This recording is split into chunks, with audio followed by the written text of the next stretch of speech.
seja bem-vindo ao podcast da Rede Nova Drogarias, ou como gostamos de chamar, RedeCast, o seu podcast sobre gestão. Hoje eu tenho um convidado muito especial, que é o Renato, da Único Contato. Ele vai contar um pouquinho de toda a experiência dele no mercado farma. Certo, Renato? Correto, um prazer estar aqui, muito obrigado, viu? Seja muito bem-vindo ao RedeCast. Aqui a gente recebe o pessoal que trabalha aqui na Central, recebemos licenciados e convidados de fora. Então é muito bacana a gente trazer essa visão, né? Principalmente você, que é uma pessoa que já viajou aí o país todo, conhece muito de drogarias, para trazer essas dicas tanto para os nossos licenciados como para o nosso público. Legal demais, a gente está no mercado muito profissional, né? Eu falo que a gente está no segundo mercado mais visitado do país, a gente perde só para o canal alimentar. Então a gente tem que ter, de fato, uma visão profissional desse mercado, entendendo cada um no momento que ele está e o que pode ser melhorado, né? Ah, com certeza. Que legal isso. Queria, então, para a gente começar o nosso bate-papo, pedir, né, para você se apresentar e contar um pouquinho da sua trajetória, quem que é o Renato, onde que ele começou e o que que ele faz hoje. Isso aí. O Renato é muito conhecido no mercado como Renato Diniz, né? Então me fala com o sobrenome. Eu nasci no varejo, então nasci dentro de um supermercado, meu pai tinha um, né? Depois eu cresci no mercado financeiro, trabalhei em banco muito tempo. E eu evoluí no mercado farma como diretor comercial do Grupo Usato. Fiquei no Grupo Usato por 18 anos. É aí que eu tenho uma espervivência, né? Que é a experiência do que eu vivi no mercado farma amplamente. Conhecendo farmácias pelo Brasil todo, né? Atuando pelo Sebrae, a gente fez muito trabalho junto com o Sebrae de análise de loja, como é que elas estão, como é que elas poderiam ficar, né? E, de fato, fazer a transformação e fazer o bem para aquela farmácia, que você via ela no momento ali muito amador e a gente, com pequenas ações, pequenas atitudes ali e o empresário escutando a gente, reformava a loja e isso fazia com que o seu faturamento crescesse amplamente, né? E encerrei minha carreira no Grupo Usato, ainda sou parceiro, né? A gente ainda tem a parceria, mas como diretor comercial dia 28/9, então no mês 9 do ano passado, foi muito legal isso, que a gente fez isso de forma muito profissional, né? E eu já tinha uma empresa há 3 anos chamada Único Contato, que a Único hoje ela unifica as plataformas de Instagram, Facebook, Telegram e WhatsApp num único local, por isso o Único Contato. Onde as pessoas chamam a gente ali, a gente dá toda essa gestão de atendimento, né? Tempo de primeira resposta, tudo isso. E com isso a gente está aí, no mercado farma, fazendo a diferença em cada loja que a gente atua. Muito bacana. E em toda essa sua vivência, eu imagino que você já tenha visto farmácias pequenas, médias, grandes, gigantes, e visto vários modelos de gestão, né? Sim. Como que você descreve tudo isso que você já viveu e dicas, assim, dentre esses modelos de negócio que têm as suas diferenças? Eu separo em 3 níveis de raciocínio, porque o segmento farma, como ele é profissional, é um segmento extremamente auditado, né? A gente sabe de fato o que vende, só compra com nota, só vende com nota. Então você sabe literalmente o que vende, o que não vende, como é que está a margem daquilo. Então a gente tem métodos, a gente tem ferramentas e tem mentalidades. E às vezes você tem farmácias pequenas com mentalidades boas e tem farmácias grandes com mentalidades pequenas. E isso é que eu falo que a gente precisa profissionalizar essa mentalidade. Porque os métodos e ferramentas, nós estamos aqui hoje na Rede Nova, você tem ferramentas que foram me apresentadas aqui hoje sensacionais, né? Muito boas.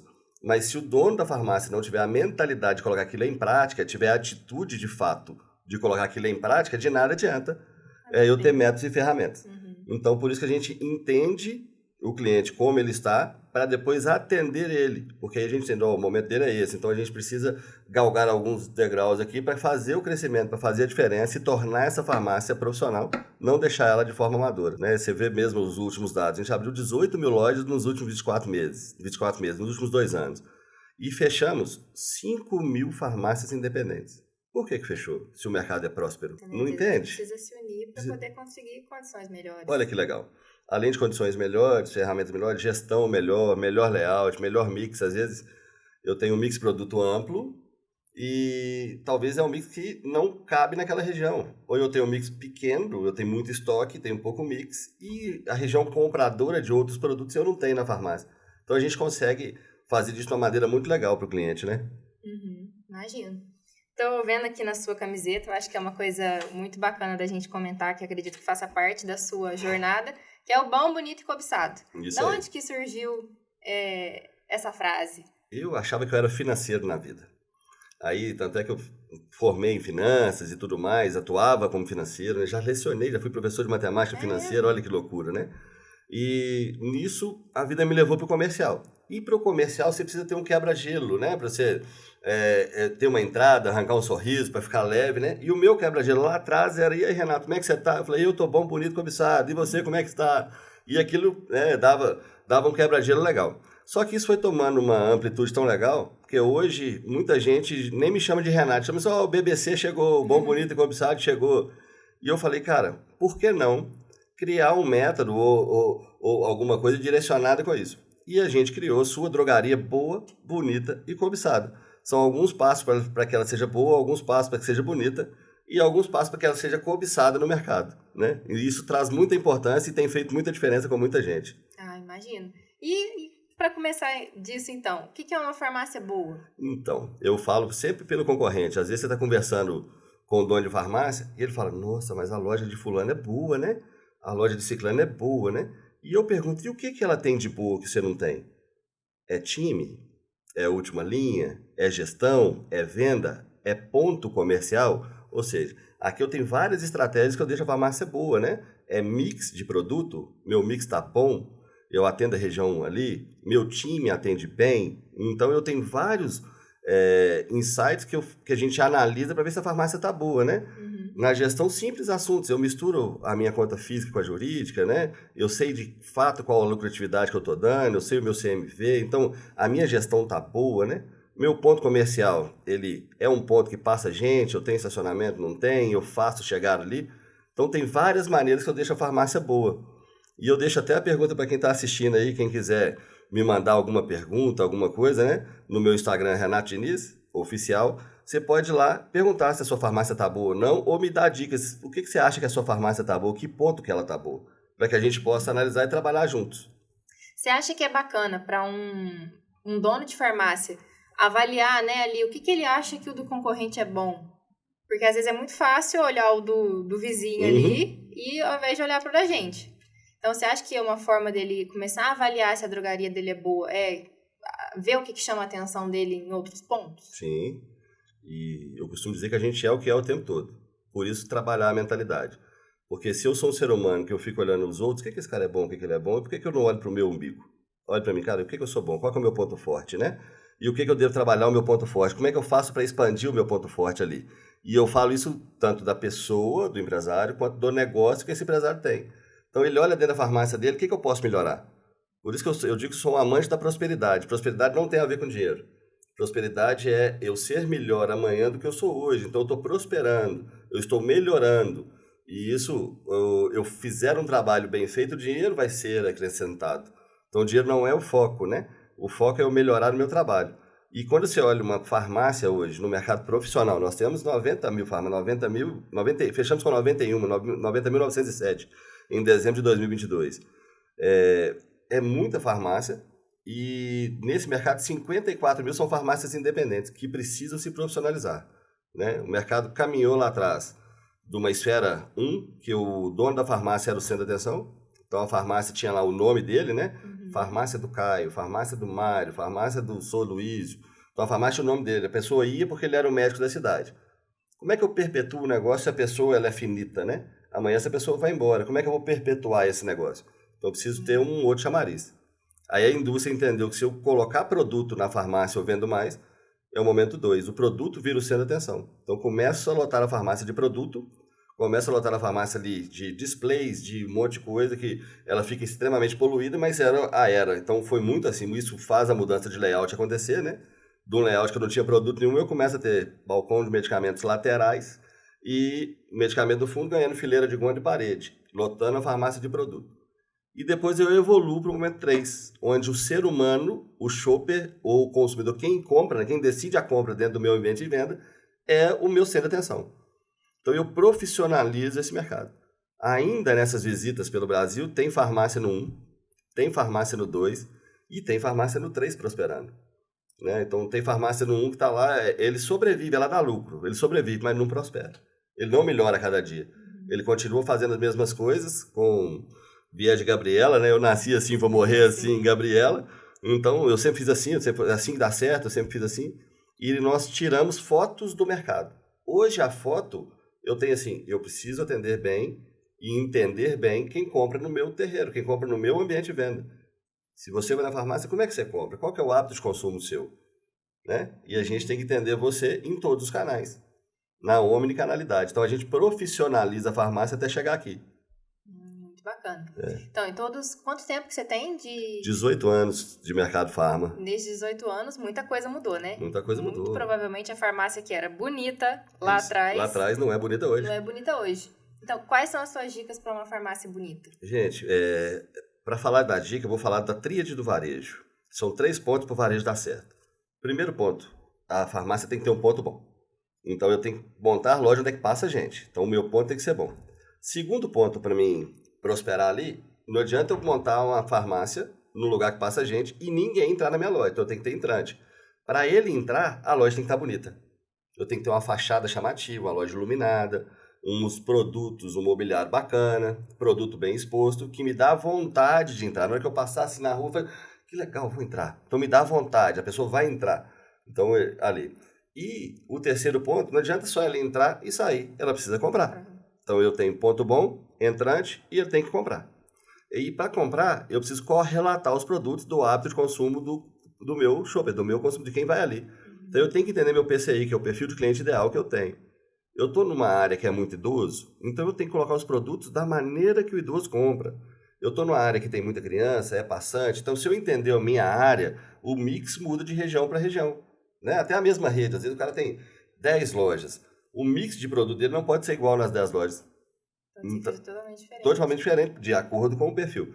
E colocar os produtos correlatos de forma... Né? Então, se eu começar com coloração, transformação, manutenção, higiene íntima, aí é o hábito de consumo, eu faço uma circulação orgânica na loja. Né? E isso até em cada prateleira. Se eu tiver esmalte, o que eu tenho que ter do lado? Esmalte, algodão, acetona, lixa, palito, beleza. Eu monto isso de uma maneira muito profissional. Para quê? Para que me dê vontade de ficar ali. E você já imaginou que a farmácia bonita, eu aumento o tempo médio da pessoa lá dentro? Sim. Porque a mulher, que é o público-alvo, né? Você é o público-alvo do segmento farma, né? Você decide a compra ali, né? A mulher, gente, compra pro... Eu pessoalmente, eu acho que eu sou a cliente ideal de qualquer farmácia, porque eu fico lá um tempão, fico olhando e trabalhando no ramo. Você trabalha no ramo e ainda tem isso ainda, né? E a mulher, ela compra pro pai, ela compra pra mãe, ela compra pra ela compra pros filhos, ela compra pro marido. O marido tá último aqui, não é à toa, não é a sequência de raciocínio da mulher mesmo, tá? Então, pai, mãe, ela compra para todo mundo ali.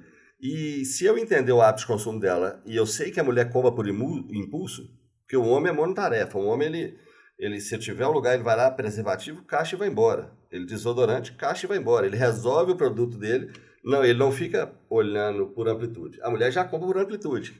Meu noivo, quando ele vai na farmácia comigo, ele fala, Roberto, o que eu tenho que comprar? Pá. E ele segue a lista. Tum.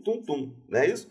Agora a mulher vai buscar, sei lá, fluoxetina, vai buscar o anticoncepcional, vai lá no fundo buscar. Antes de chegar lá, ela já está por amplitude, já está olhando para todos os lados. E eu falo, olha que legal tem isso, olha que legal tem aquilo, já estou enchendo minha cestinha. Chega lá, resolveu o problema. Na saída, ela está levando mais coisas. Chega no caixa, leva mais coisas. E se eu aumentar esse tempo médio de uma pessoa que compra naturalmente, é o hábito de consumo, comprar por impulso, de 7 minutos eu passar para 12 minutos, eu ganho 5 minutos de alguém que compra por impulso. Então eu aumento o meu ticket tendo uma farmácia bonita. Então a farmácia tem que estar de fato buticalizada, que eu chamo, que é uma boutique ali. E não entenda boutique algo chique, algo caro. Não, a boutique ela tem uma organização, uma simetria, ela tem uma comunicação única, né? Porque tem farmácia que chega, eu tenho aço aqui, tem vidro conectivo ali, tem MDF ali, misturou tudo. Uma confusão danada. A comunicação visual, um vermelho, um azul, outra branca, dentro da farmácia mesmo. Ou seja, virou o samba do crioulo doido. Agora, se eu consigo planejar aquilo, fazer aquilo de forma que ela fique boutique, eu aumento o tempo médio. Torna um lugar muito mais... agradável. Gostoso de estar, né? É de fato gostoso. É verdade. E aí, hoje eu acho que a gente aqui no marketing, principalmente, a gente faz muitas artes de fachada, né? A gente vê o pessoal do setor dos aceleradores trabalhando na questão da layoutização, da setorização. Então, isso é muito importante, né? Ter esse cuidado. Porque é o cartão de visitas, né? É a partir dali que você chama a primeira atenção e que depois você vai ter que trabalhar as ferramentas de dentro para poder fidelizar o cliente. E é isso mesmo. E você pega muito empresário que ele é x-tudo, né? Ele vai no banco, ele é office boy, ele limpa, ele faxina, ele tá no balcão, ele compra, ele vende, ou seja, ele é x-tudo. Ele não tem tempo de imaginar a estratégia que ele vai usar ali. Cada segmento tem sua estratégia. Você vai no shopping, o piso é escorregadio, por quê? Não é porque é bonito, que é porcelanato. é para andar devagar, porque ele escorrega. Então, anda devagar, vejo vitrine, é uma estratégia do segmento. No Farma, você tem a estratégia dele. Então, geralmente, se eu puder, se o layout me permitir, né, a gente fazer uma entrada, porque as pessoas são destras, eu entro pela porta direita, compro da direita para a esquerda, faço uma circulação orgânica, isso é o hábito de consumo de quem vai ali. E isso, de fato, você faz crescer, né? E você ajuda esse empresário a ter um layout profissional, uma gestão por categoria, uma colocação de produto, ela de fato profissional. E a jornada de compra não é só no físico. Por mais que 88% das vendas são físicas, 12% já estão meio digitais, uma boa estratégia de WhatsApp já ajuda o cara a, na omnicanalidade, entender a jornada de compra pelo WhatsApp. Um exemplo. Se eu, na minha farmácia, entender, eu estou numa região de grávidas e eu tenho o meu cliente cadastrado, então eu já estou avançando na gestão, eu tenho cadastro de cliente e agora eu consigo saber quem é que está grávida. E eu crio um grupo, que eu não vou mandar individual, mas tem ferramentas que a Um Contato faz isso, né? Você separa e manda por nichos as mensagens individualizadas por nome, das grávidas. Aí eu mando dicas, você sabia que a amamentação é importante, pelo menos até o 6º mês, não deixe amamentar sua criança e tudo. E eu vou colocando produtos, estamos com a promoção de fralda aqui agora, tem aquilo outro. Tal. Eu nichei, fiz segmentação, coloquei produto específico, nicho específico, e isso faz com que minha venda aumente. É a jornada de compra no digital. Então, da mesma circulação orgânica que você tem dentro da loja, você cria uma circulação mental, ou seja, de jornada de compra pelos meios que a gente tem hoje. Então, eu não preciso criar um e-commerce baita, fazer um negócio, colocar no marketplace. Não, eu consigo, pela ferramenta do WhatsApp, utilizar isso de forma maciça, mas se eu tiver foco. Então, eu tenho que entender isso nesse novo hábito de consumo do nosso consumidor. Interessante isso, né?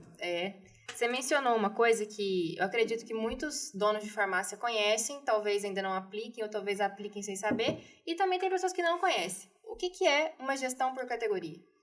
Vamos lá, isso nasceu em 1980 nos Estados Unidos, no canal alimentar pelo Walmart. O Walmart passou pela crise, aliás, os Estados Unidos passou pela crise nessa época, e o Walmart começou a cair as vendas, chamou uma consultoria, e essa consultoria definiu que ele tinha 5 tipos de farinha temperada, ele tinha 8 tipos de fralda. Eu falei, não, a gente precisa ter uma gestão dessa categoria, porque senão o seu público não vai escolher das 5 marcas. Então você pode ter só 2, uma A e uma outra, para competir o preço aqui dentro.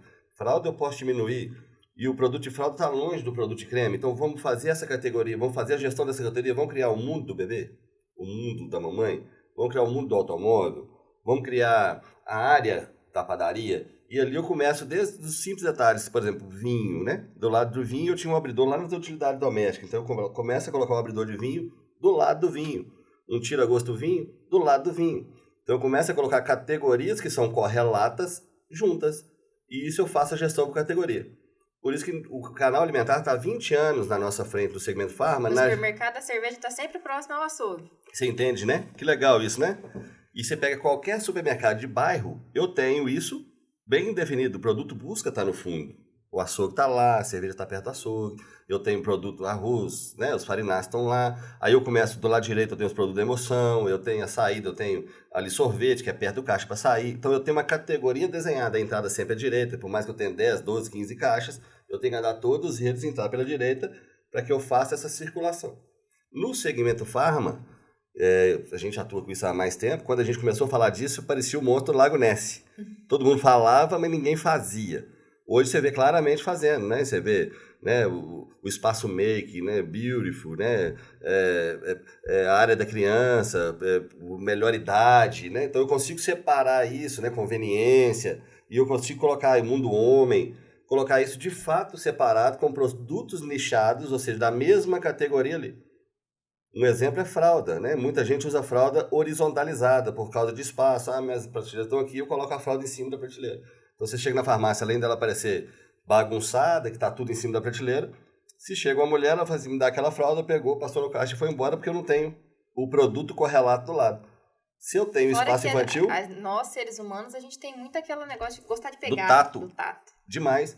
Aí, e se você tá ali olhando, olhou pro lado, você viu ali, bico, mamadeira, chupeta, mordedor, pratinho da galinha pitadinha, que você comprou por 5, tá vendendo por 45, ou seja, a margem dele é gigante, a fralda ocupa espaço e não tem margem.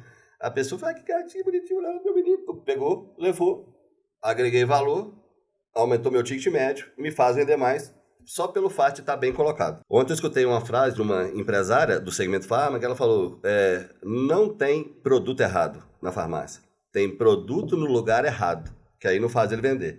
Então se ele está bem exposto, ele vai vender. É muito legal quando você imagina isso e pensar na sua... Eu acredito que muitos de vocês estão assistindo a gente aqui, olha para a sua farmácia agora e pensa, será que meu produto está no lugar certo? E pode começar pelo óbvio, né? O óbvio tem que ser muito bem feito. Eu mesmo cheguei de viagem agora, fui comprar um equipamento, um Presto Barba lá, o Gillette Fusion, para fazer minha barba, e o creme de barbear estava no outro lado, estava fora, porque um era pendurado, ele tinha uma área de gancho, e eu tinha uma área de prateleira longe, onde estavam os produtos, ou seja, não estão correlatos. O risco de achar que não tem... Não tem, é grande, e isso existe muito. Não duvido. Não é legal isso?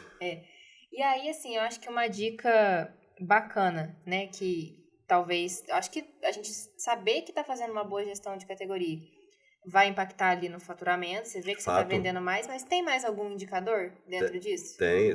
Maior tempo do cliente dentro da loja? Uma coisa e aí a gente parte por cobiçada, né, porque quando você tem uma gestão por categoria bem feita, uma farmácia bonita, aquilo vira assunto de salão de beleza. Então eu tô lá fazendo a unha e tô comentando, nossa, você vai falar de a farmácia fulano como é que ficou, depois que fez, né, tá legal, tudo que eu procuro, tudo que eu quero eu acho lá, né, então eu aumento as pessoas me procurando. Então quando eu tenho isso pronto, isso bem colocado, porque eu falo que o consumidor, quem consome é fiel à marca, né, o shopper é fiel à loja, ele vai na loja que melhor lhe atende, onde é que ele tem facilidade de encontrar aquilo, então ele decide a loja, né, tem bom atendimento. Então quando eu faço uma gestão por categoria bem feita, eu dou tranquilidade, eu dou acesso, eu acho os produtos rapidamente, a minha farmácia está sinalizada, né? Então eu consigo encontrar aquilo rapidamente. Então eu começo a ter mais gente. Aí além de aumentar o valor do ticket médio, eu aumento a quantidade de tickets. Então esse é um dado que a gente pode medir. Legal. Você falou uma coisa agora e eu acho que ela é um desafio em todos os setores possíveis, que é o atendimento. Ok.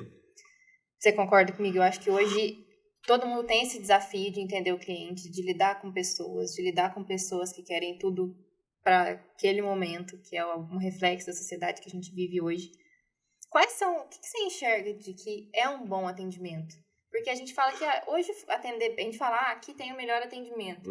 Mas isso não é um diferencial. Se atender bem o seu cliente é o mínimo. Isso aí. Então, o que você enxerga que são realmente diferenciais na hora de atender? Eu entendo isso, que no segmento farma você tem muitas pessoas que são seres, poucos são humanos. A gente precisa ser mais humanos. Então a gente precisa humanizar o atendimento. E de fato isso. Farmácia deixou de ser um estabelecimento de doença há muito tempo. Hoje ele é um estabelecimento de saúde, né? De beleza. E aquilo a pessoa chega ali, eu preciso tratar ela de uma maneira leve. Então eu preciso ser humano com essa pessoa. Então tem muitas farmácias, e é uma dor da grande rede, porque você treina, e cobra aquele atendimento de tal maneira que você chega, às vezes eu que gosto muito do ser humano, vejo isso, eu entro na farmácia para comprar, o cara me dá o bom dia, mas me dá um bom dia extremamente frio, né? Não é que você diz bom dia, né? Ele não está sendo humano, ele está sendo uma máquina treinada. Eu preciso humanizar o atendimento, principalmente pessoalmente, e também, não menos importante, no WhatsApp ou aonde, na ferramenta que você for tratar. Eu preciso humanizar aquilo de forma legal. Então, esse atendimento, eu preciso dar... Se tem duas pessoas, chegou mais um, só um minutinho que eu já vou te atender. Tá olhando aqui, beleza, não deixa de dar atenção, né? Alegre, sorriso, se for pro telefone, o sorriso passa pelo fio, chega lá, né? Quando você tá sorrindo aqui, essa energia chega do outro lado. Sim. Então, a esfera é sempre humanizar isso de toda maneira. Eu acho que se você acredita que esse processo de humanização passa por entender sobre pessoas? Sim. Então, eu acho que uma dica bacana que a gente deixa aí para balconistas, para o pessoal que está dentro da farmácia, procurar entender um pouquinho, né, sobre comportamento humano. E eu falo um pouquinho disso porque eu costumo dizer que felicidade dá lucro. E felicidade de fato dá lucro. Mas para felicidade dar lucro, o ser humano precisa se conhecer. Não é eu te falar o que você tem que fazer. É você se autoconhecer. Aí, você se conhecendo, você se autodesenvolve. Quando você se autodesenvolve, você fala, cara, eu preciso fazer isso porque, né, tá faltando no meu ser isso, que seja um curso Excel, né, que seja um curso de treinamento, de liderança, ou que seja aprender a dirigir, que seja andar de moto, sei lá, você vai entender o que você precisa. Quando você se autodesenvolve, você se autoaceita. Então você acorda de manhã, dá aqueles 3 tapas assim, que legal, que pessoa legal que eu tô me tornando. Porque eu me conheci, me desenvolvi, me aceitei. Isso faz com a minha estima, então eu fico com autoestima. Com autoestima, eu tô feliz se eu tô com autoestima. E se eu tô feliz, eu vou dar lucro aonde eu estiver. Porque eu vou atender bem, eu vou fazer bem, eu vou fazer o compromisso e eu vou falar e vou cumprir. Se o cliente chegar lá, eu tô sorrindo para ele. Então felicidade dá lucro. Então a gente precisa e isso é entender o ser humano. Quando um cliente chega e eu tô feliz, sinceridade, essa energia emana. A gente é uma usina disso, né? Eu passo energia para ele, deixo o cliente feliz. E ele vai falar, cara, que baita atendimento, evolução do ser humano. Então, felicidade dá lucro. Acho que é uma excelente frase, né? Pra gente caminhar um pouquinho pra nossa reflexão final. Você falou, então, da farmácia boa, da farmácia bonita, pincelou um pouquinho da cobiçada. A cobiçada entra tanto pelos clientes como até de concorrentes também? Sim, porque quando a minha farmácia é cobiçada, eu posso fazer isso organicamente, eu posso fazer isso com investimento em marketing e eu posso fazer isso com meus incômodos, né? Saindo da minha área de conforto, saindo da minha caixinha ali, né? Então, quando você pensa fora da caixa e monta ali, faz uma inauguração bacana e todo mundo está falando de você, todo mundo quer comprar ali, todo mundo quer ir na sua farmácia, ou seja, você está sendo cobiçado.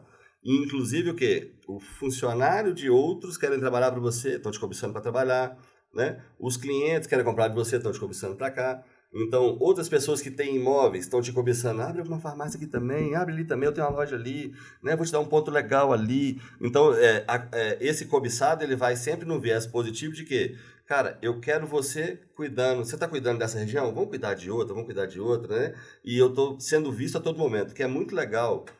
Por mais que o Instagram tá aí, o Facebook tá aí, né? O Google tá aí, mas é muito legal quando eu e você encontramos na rua e você fala comigo assim, ô Renato, você foi lá? A farmácia atende bem demais. Vai lá, compra dele, se você precisar de algum medicamento. Esse marketing boca a boca, ele é muito importante, principalmente nas cidades interiores e bairros menores, né? A área de muita gente, talvez, é lógico que faz importância, mas menos. Mas quando eu tenho isso na mão, essa cobiça, ela é gostosa, sabe? Então tem técnicas para isso, tem ferramenta para isso, né? E mentalidade também, lógico. Muito bacana. Eu acho que foi uma boa reflexão para gestores, no geral, para pessoas que trabalham na farmácia e outros ramos também. E eu gostei muito da sua frase, de que felicidade dá lucro. E dá lucro.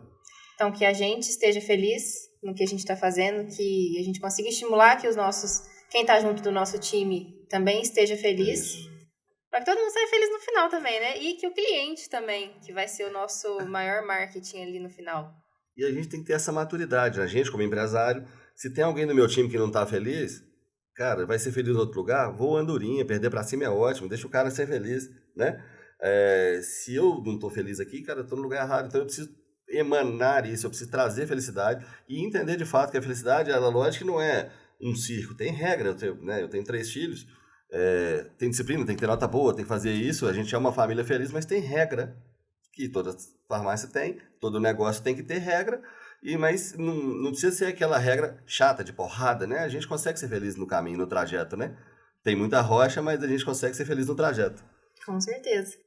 Bom, Renato, muito obrigada pelas suas Eu que dicas, agradeço. Pelo bate-papo. Acho que é muito valioso para todo mundo que está nos ouvindo.